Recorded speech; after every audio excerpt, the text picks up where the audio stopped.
Well, first and foremost, the shift to the right was not at all as much as many feared.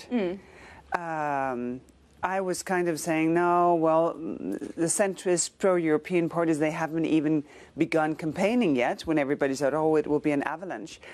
And we still have a pretty solid, stable, centrist coalition, all pro-European. And I think that is good news, because we are living in a world where things are really troublesome. So you need stability in leadership. You need to be able to get things done. And I think there will come a lot of changes in next mandates. But I don't think that they will give up on competition. Because competition is a very important driver to be able to deliver to citizens. And if you want to give an incentive or a subsidy, also for businesses to make the most of that, they need to know that there is competition for it.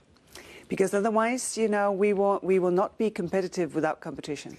But it feels from the outside, when looking at what's happening here, that competition policy itself is a bit at a crossroads, in the sense that we are hearing increasingly this need for more strategic autonomy out of the bloc. And at the same time, competition rules are so developed here, so entrenched in the way that things are done. Do you expect any sort of overhaul, reform of the competition rule book in the next 5 years?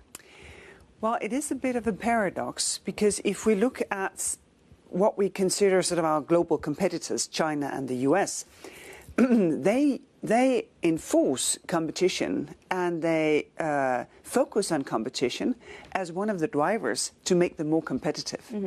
And I think it's really important to take note of that. That their competitiveness have not come from giving up on competition. That has come by, you know, focusing on competition. The Biden administration have done that in 3 different sequences, both with the new leadership of the DOJ and the FTC, then on the first package for competition measures, and then the third package for competition measures. And I think it's important to also learn from that competition is part of the solution. You're more resilient if companies have suppliers to choose from. You're more resilient if you have customers to serve. If one customer fails you, you have others instead. So I think we have a very important discussion ahead of us. And so far, you know, for instance, our merger rules, they have shown to be sufficiently flexible. We can recognize, you know, digital competition, potential competition, competition in innovation, which is a really, really important issue. The Illumina Grail case is a good illustration of that.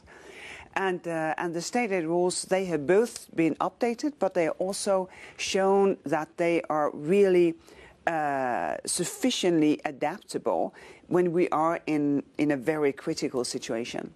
The reason why I'm asking you is because I get to be in this privileged position, right? I hear from the business community, but also from the policymakers. And I'll just pick this example. There are several, but there's a recent example of a potential banking merger in Spain that didn't go ahead because authorities said it was not going to be good for consumers. And then I hear people such as Enrico Letta here in Brussels telling me that what we need is a stronger banking system, bigger banks that can compete with those in the United States. So how do you square this circle? But this is actually not an impossible equation, because what we need is to have more single market. For 10 years, we have been talking about a capital single market. The legislation is in place, 2 consecutive action plans, all fulfilled. What we need is for member states actually to implement. If you look at the telco sector, more or less the same thing. We have national market, national regulators, national rules that has grown up for national market to become walled gardens. We need single market. If we have scale in the market, we can also have scale in the businesses.